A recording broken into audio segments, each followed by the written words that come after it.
vamos a abrir nuestras Biblias y vamos a ir al libro de Santiago.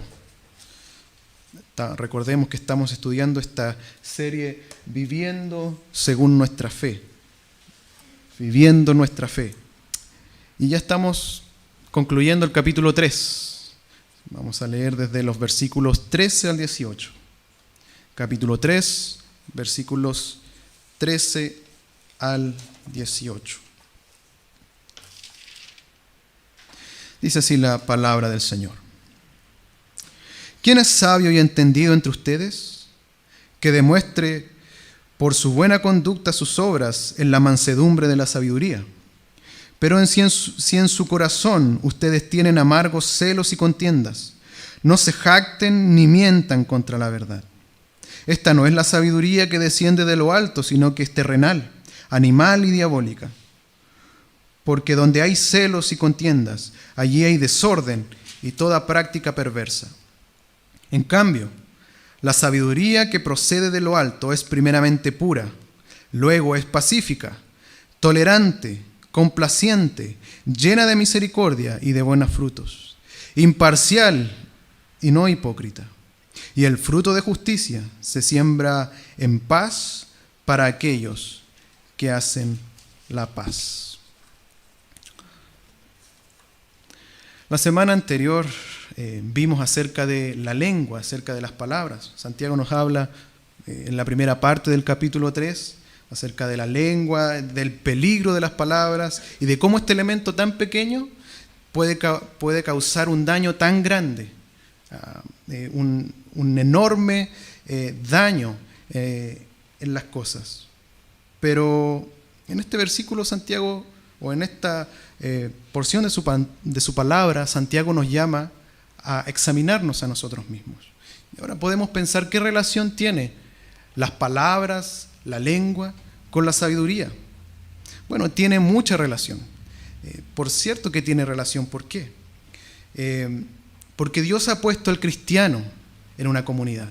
El cristiano no es una persona aislada. El cristiano no vive separado, distanciado de los demás, sino que el cristiano ha sido puesto en una comunidad, y la primera comunidad en donde Dios ha puesto al cristiano es la iglesia.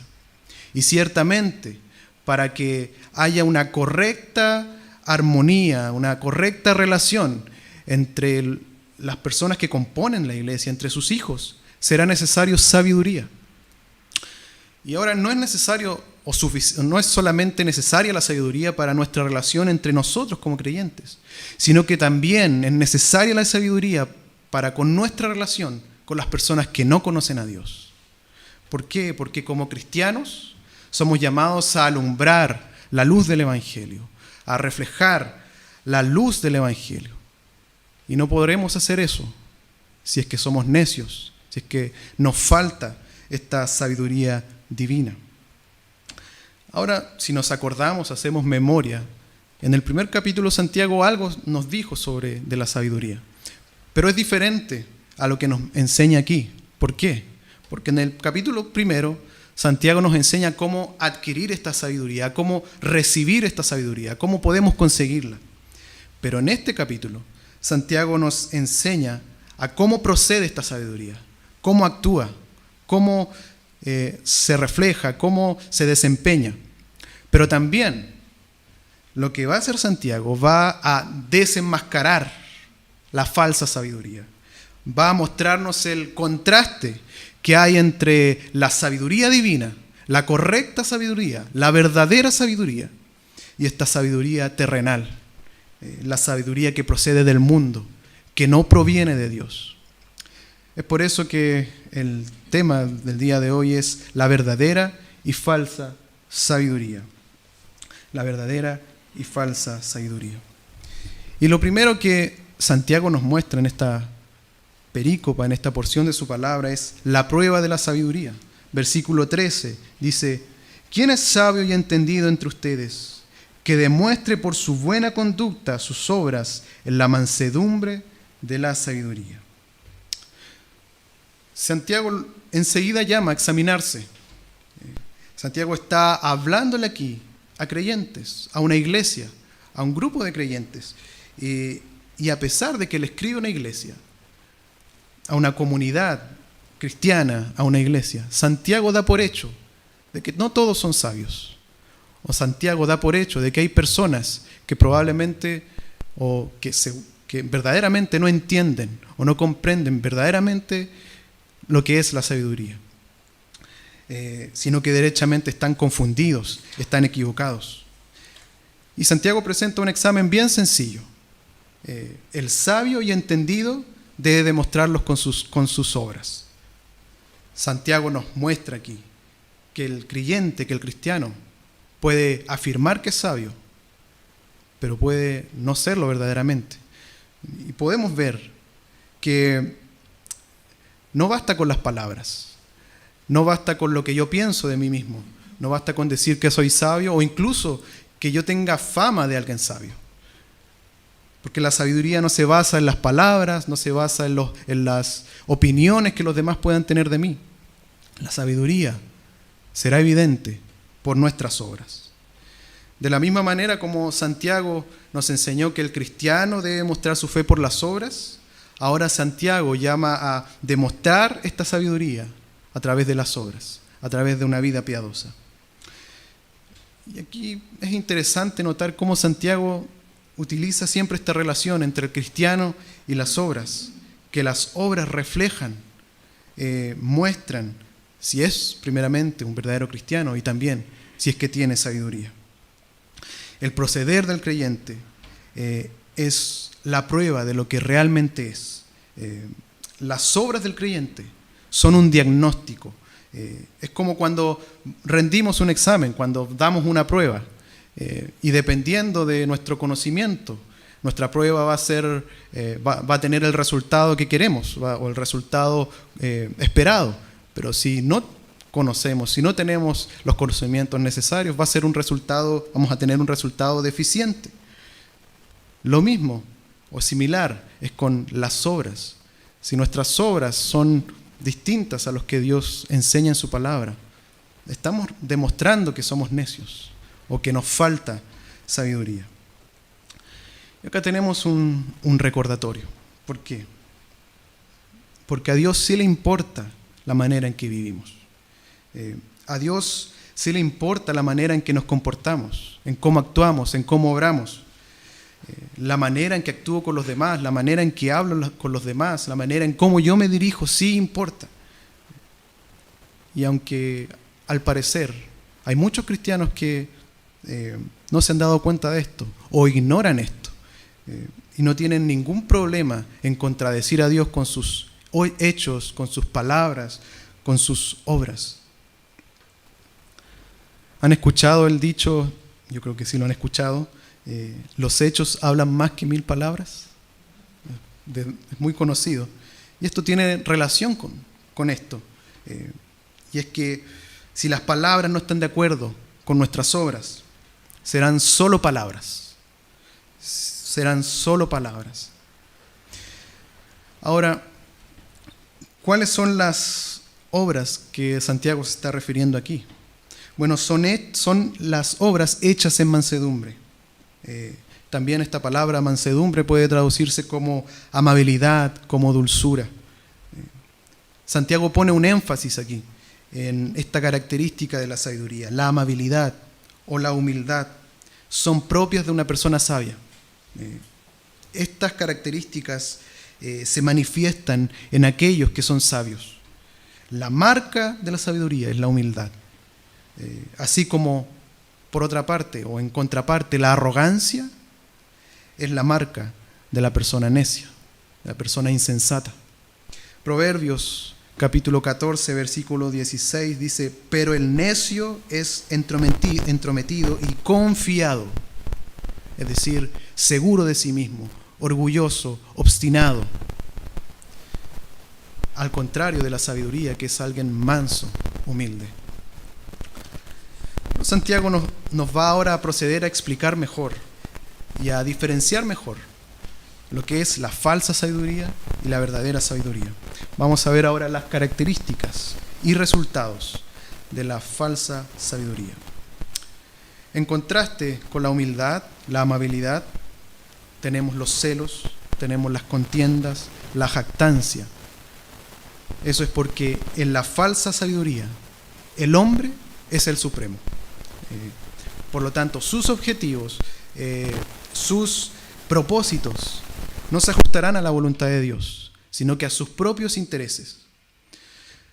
Santiago nos mostró que las obras disciernen si la sabiduría es verdadera o no, pero también aquí nos va a hacer notar que la falsa sabiduría también reside en el corazón. Y esto está en línea con lo que Jesús dijo. En Lucas 15, capítulo 15, versículo 19 dice: porque del corazón salen los malos pensamientos, los homicidios, los adulterios, las inmoralidades sexuales, los robos, los falsos testimonios y las blasfemias. Y por eso también Salomón dice en Proverbios 4:23, porque sobre toda cosa guardada, guarda tu corazón, porque de él mana la vida. Entonces la sabiduría, la falsa sabiduría, también se ve en lo externo. No solo se ve en lo interno, no solo se ve en lo externo, en las obras, sino que también se ve en el corazón. Versículo 14 dice: pero si en su corazón ustedes tienen amargos celos y contiendas, no se jacten ni mientan contra la verdad. Santiago no solo habla aquí del corazón, de la actitud interna del corazón, sino que también habla de los celos y los califica como amargos celos. Y utiliza este adjetivo para mostrarnos el peor tipo de celos. De hecho, la palabra aquí traducida como amargo también significa agudo, punzante, filoso. Y se refiere aquí a algo destructivo. Santiago aquí está describiendo aquella actitud egoísta que no se preocupa por el bienestar del otro, que no se preocupa por los sentimientos del otro, sino que principalmente busca su interés personal. Aquellos cuya vida se basa en la sabiduría humana y son motivados por ella, son inevitablemente egoístas, viviendo en el mundo en el que sus propias ideas, deseos y normas son la medida de todo. Cualquier cosa que sirva a sus fines, cualquier persona que sirva a esos fines, va a ser considerado un amigo, va a ser considerado algo bueno. Pero si algo se opone a sus fines, si alguien se opone a sus fines, va a ser considerada un enemigo. En este versículo también Santiago se refiere a las contiendas. Y esto va naturalmente unido a los celos. Celos aquí también tiene la connotación de envidia. Entonces, las contiendas van naturalmente unidas a los celos, a la envidia, ya que los celos o la envidia llevan a las contiendas. Toda actitud egoísta traerá consigo contiendas y disputas. ¿No es eso lo que vemos en el mundo hoy? Contiendas y disputas. Santiago termina el versículo 14 diciéndonos que aquellos que viven según estas actitudes no se jacten y no mientan contra la verdad. Es interesante que incluso en las iglesias hay personas que actúan de esta manera, que se jactan y con efusividad dan alarde de sus pecados, llenos de celos, llenos de envidias, donde aprovechan a veces cualquier momento para sacar provecho, para hablar mal del otro, para sacar algo a su favor. Bueno, Santiago dice que estas personas se jactan y están mintiendo contra la verdad. Todas estas actitudes son contrarias a la verdad, son contrarias a lo que Dios enseña en su palabra y están en contradicción con Dios. Pero Santiago no solo nos da aquí esta primera muestra de la falsa sabiduría, sino que nos da las características de esta falsa sabiduría. Nos hace un buen informe, y en el versículo 15 él nos menciona estas características. Dice: esta no es la sabiduría que desciende de lo alto, sino que es terrenal, animal y diabólica. El mismo Santiago lo dice, esta sabiduría es terrenal, no viene de lo alto, no viene de Dios, no procede de Dios, sino que está restringida a los hombres. Es un sistema cerrado, hecho por el hombre, dirigido por el hombre y para el hombre, donde no hay lugar para la verdad, no hay lugar para la iluminación del Espíritu Santo, sino que es gobernado por el hombre. Es terrenal. Segunda característica, es animal. Y también esta palabra animal puede traducirse como natural o sensual. Y lo que quiere decir Santiago con animal es que no es espiritual. Se vincula con el hombre caído, con el hombre corrupto, o como también lo conocemos en la palabra, con la carne, con lo carnal, no con aquello espiritual, que es finalmente lo que proviene de Dios. Pablo nos habla de esto mismo en 1 Corintios capítulo 2, versículo 14, dice: pero el hombre natural no acepta las cosas que son del Espíritu de Dios, porque les son locura, y no las puede comprender, porque se han de discernir espiritualmente. Es decir, la falsa sabiduría tiene una base humanista de ver el mundo, donde los deseos, los apetitos, las conductas, los impulsos no consideran lo espiritual, sino que solamente están centradas en el hombre corrupto. Esta sabiduría, Pablo la define como enloquecida, lejos de toda cordura. Y la última característica de esta falsa sabiduría es que es diabólica. Aunque sea terrenal, aunque sea carnal, tiene su raíz en Satanás. Santiago llama a las cosas por su nombre y la menciona como satánica. Ahora podemos pensar, puede ser un poco extremista Santiago, decir que esto es satánico o cualquier cosa que no está en la palabra de Dios es satánico. Bueno, Jesús lo dijo: el que no está conmigo está contra mí. Todo lo que se opone a Dios, todo lo que se opone a su palabra es diabólico. Eso es lo que siempre ha hecho Satanás, oponerse a Dios. Recordamos los primeros seres humanos, Adán y Eva. Dios les dijo: de todo árbol pueden comer, excepto del árbol de la ciencia, del conocimiento del bien y del mal, porque si comen de él, ciertamente morirán. ¿Pero qué les dijo Satanás? No van a morir, porque Dios sabe que si comen de ese árbol van a ser como Dios, contradiciendo a Dios, oponiéndose a Dios. Y eso es lo que Satanás continúa haciendo en nuestros días, oponiéndose a Dios. Se oponen al mensaje de salvación. Dios, Jesucristo, ya no es Dios, sino que solo una opción más dentro de las muchas religiones. Se oponen en el diseño que Dios ha puesto. Dios creó hombre y mujer, pero muchos dicen, pero ¿qué pasa si alguien siente de otra manera? Ese es Satanás, siempre oponiéndose a la verdad de Dios, siempre oponiéndose y contradiciendo lo que Dios ha establecido. Hermanos, el verdaderamente sabio vive de acuerdo a esta palabra, y también el verdaderamente sabio vive de acuerdo a la sabiduría, y no esta sabiduría terrenal que se opone a Dios. Y esto también nos llama a poner ojo.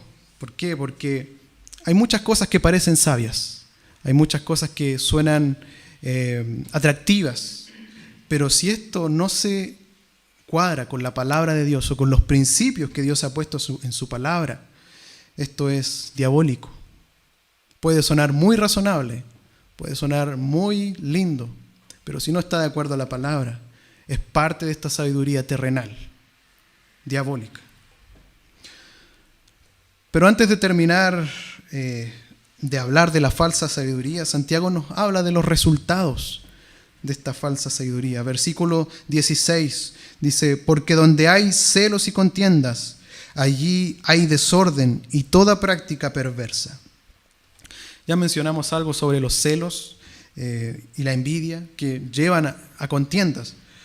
Pero aquí Santiago nos reitera o nos profundiza los resultados de la falsa sabiduría. Nos muestra de una manera más gráfica cuáles son estos resultados, a qué lleva esta falsa sabiduría. Santiago nos dice: donde hay celos o envidias y contiendas, allí hay desorden y toda práctica perversa.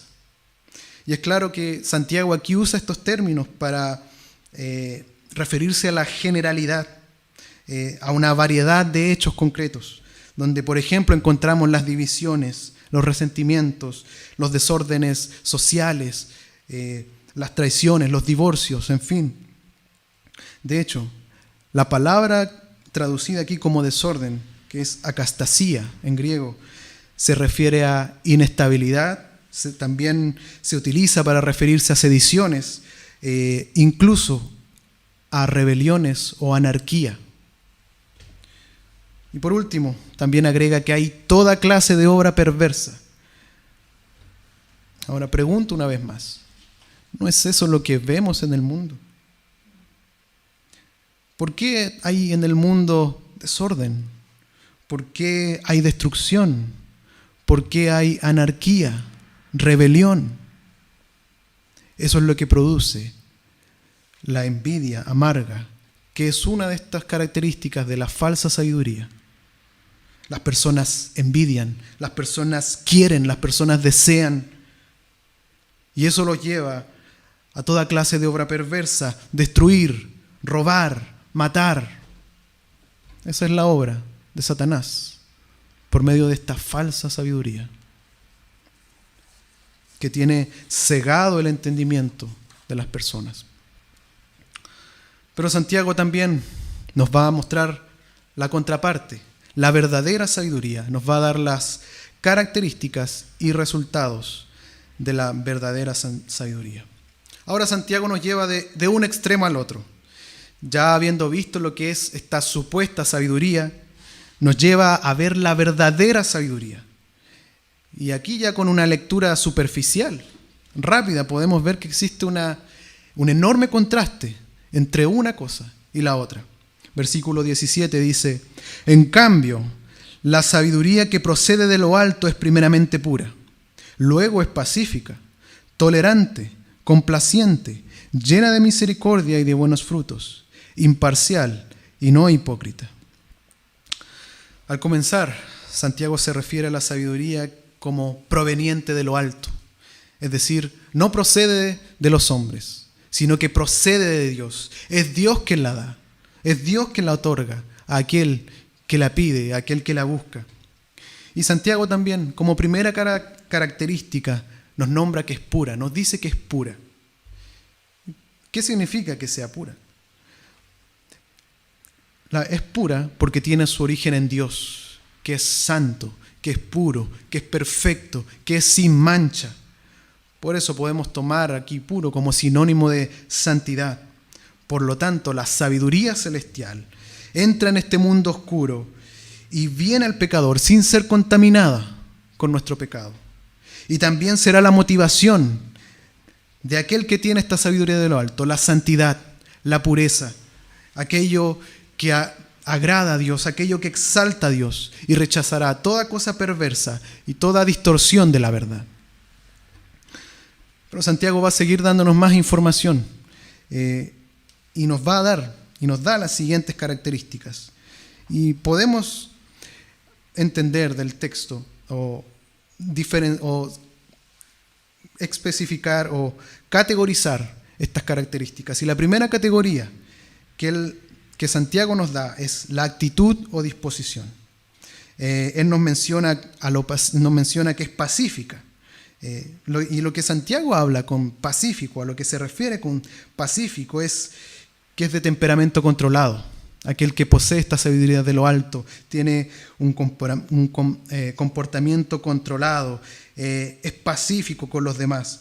Su actitud no buscará pleitos, no se alegrará en los pleitos, no se alegrará en las disputas, no buscará o se molestará o se disgustará cuando hay un rencor en su corazón. Es una persona pacífica. Es la primera característica. Luego nos menciona tolerante.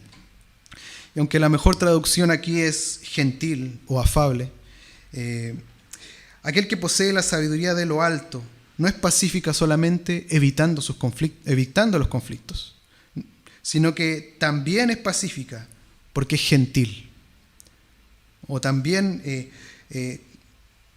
es afable porque es gentil. Y razonable y busca el bienestar del otro.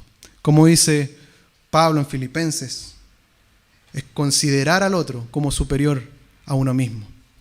Esa es la actitud tolerante de la sabiduría. Y termina esta categoría de la actitud o la disposición como con complaciente. Y con complaciente, Santiago no quiere decir otra cosa que benigno.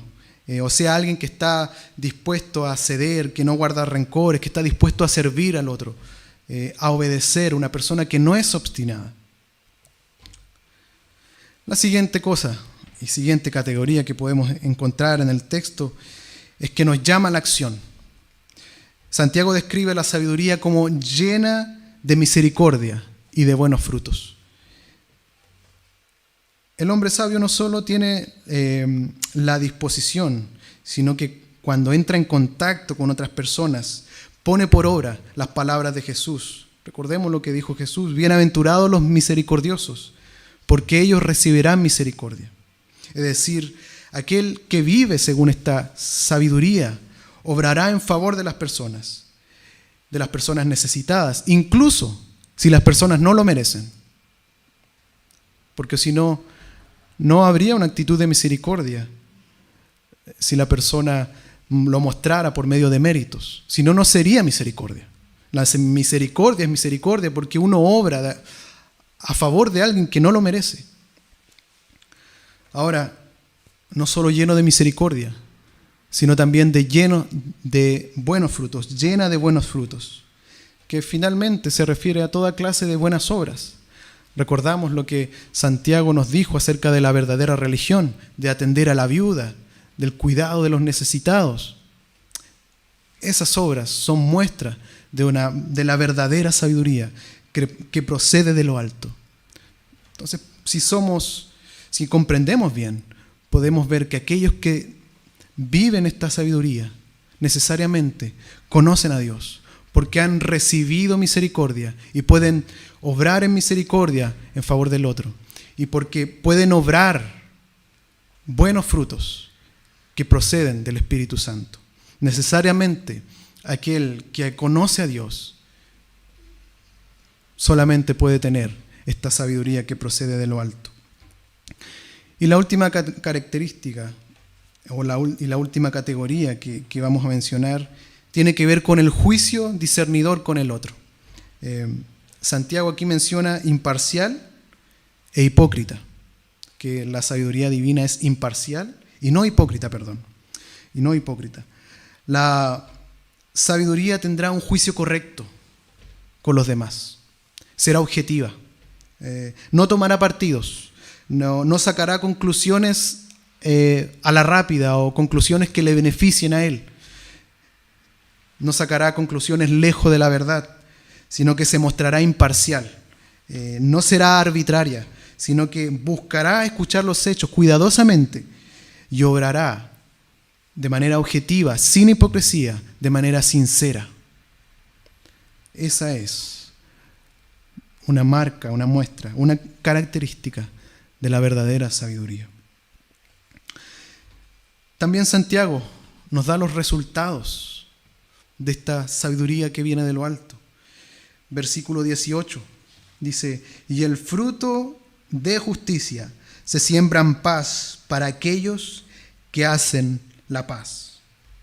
Santiago aquí usa la figura de sembrar o cultivar, de cosechar. Y es claro para nosotros que lo que se siembra, se cosecha. Es lo que siempre hemos experimentado y conocido.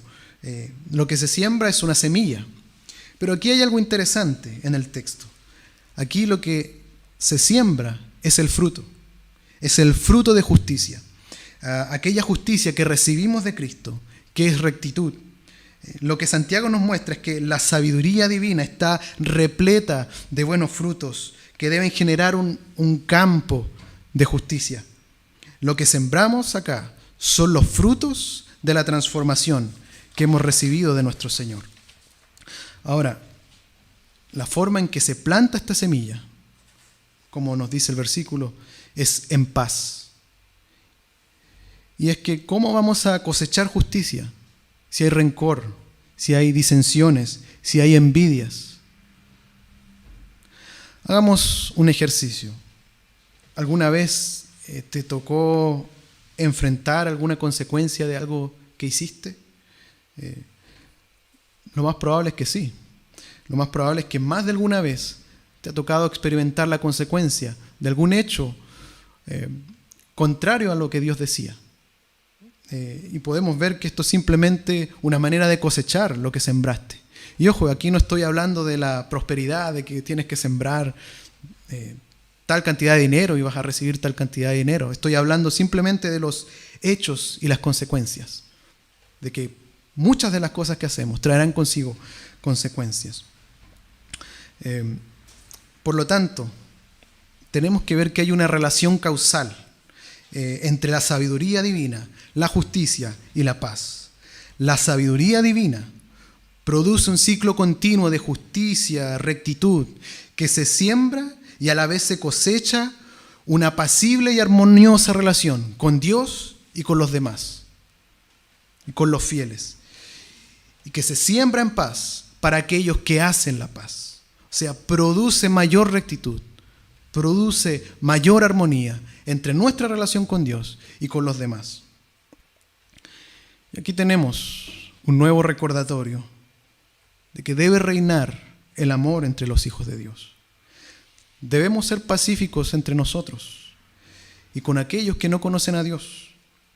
Esto no quiere decir que vamos a evitar cualquier discusión, cualquier conversación incómoda que comprometa la verdad. No, nuestro Señor Jesús no tuvo ningún reparo y Él siempre habló conforme a la verdad. Y lo podemos ver cuando hablaba con los fariseos, cómo de manera tan determinante Él hablaba la verdad. Pero, sin embargo, nuestro Señor se comportó de una manera misericordiosa con todos aquellos desechados de la sociedad, las prostitutas, los recaudadores de impuestos, los enfermos, los ignorantes. Nuestro Señor Jesús se comportó de una manera pacífica, amable, dócil, lleno de misericordia, lleno de buenos frutos, de manera sincera. Esa actitud, la sabiduría personificada en Jesucristo, es la que debemos de buscar nosotros. Debe ser el anhelo de nuestro corazón. Al ver esta descripción y esta explicación de Santiago acerca de la verdadera y de la falsa sabiduría, donde principalmente en la falsa sabiduría reina el pecado, la maldad, la oscuridad, el egoísmo,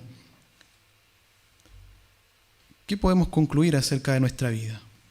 Sabemos que en el mundo está manifiesta esta falsa sabiduría, pero ¿qué hay acerca de nosotros? ¿Estamos completos? ¿Estamos listos? Bueno, si observamos con claridad, nos vamos a dar cuánto necesitamos de esta preciosa sabiduría que viene de lo alto. Quizás al ver las obras de esta falsa sabiduría, somos confrontados, somos bofeteados al ver que muchas veces hemos andado según estos principios. Pero nosotros, hermanos, tenemos buenas noticias, ya que está con nosotros la sabiduría, la revelación de esta verdadera sabiduría. Aquí, en la palabra, está con nosotros esta sabiduría personificada en Jesucristo. Y está con nosotros su Santo Espíritu. Él, su obra completa en nosotros, pueden acercarnos a Él, pueden hacernos personas sabias que vivan según esta sabiduría de lo alto. Ahora también tenemos que diferenciar y también sacar una conclusión de que sí, es aparentemente bueno vivir según esta sabiduría de lo alto, porque me evito tener conflictos, me evito tener problemas, suena razonable, si hago el bien voy a obtener el bien, en fin. Pero esa no es la principal motivación por la que el cristiano busca esta sabiduría. La principal motivación por la que el creyente debe anhelar esta sabiduría divina es porque somos llamados a vivir para Él y a glorificar su santo nombre en toda actividad, en cada una de nuestras actividades. Debemos de glorificar a nuestro Dios y alumbrar su evangelio. Recordemos que somos llamados a ser imitadores de Dios, imitadores de Dios. Y no seremos imitadores de Dios viviendo según esta sabiduría terrenal. Por eso Pablo dijo a los Efesios: pido que el Dios de nuestro Señor Jesucristo, el Padre de gloria, les dé espíritu de sabiduría y de revelación en pleno conocimiento de Él. Es un anhelo que Pablo tenía para que los creyentes recibieran esta sabiduría de lo alto, porque debe ser nuestro deseo, porque debe ser nuestro anhelo, ser imitadores de Dios, glorificar su santo nombre. Hermanos, tenemos una responsabilidad. Tenemos una responsabilidad. No estamos excusados. Tenemos que reflejar a nuestro Dios. Y parece una tarea titánica. Parece una tarea imposible. Pero lo que Dios pide de nosotros, Él también nos lo da. Y no estamos solos en esta batalla. Cristo y su Espíritu Santo están hoy aquí con nosotros y nos pueden capacitar, nos pueden perfeccionar y hacer de nosotros servidores fieles, hombres fieles, mujeres fieles, que glorifiquen su santo nombre. ¿Queremos vivir según esta sabiduría? Vivamos cerca de Él. Acerquémonos a Él. Y Él nos ayudará. Oremos. Señor nuestro Dios, estamos aquí delante de ti, reconociendo cuánto te necesitamos, Señor. Reconociendo también que hay tanta maldad en nosotros, que muchas veces hemos actuado según esta sabiduría terrenal. Hemos pensado, actuado según los principios de este mundo.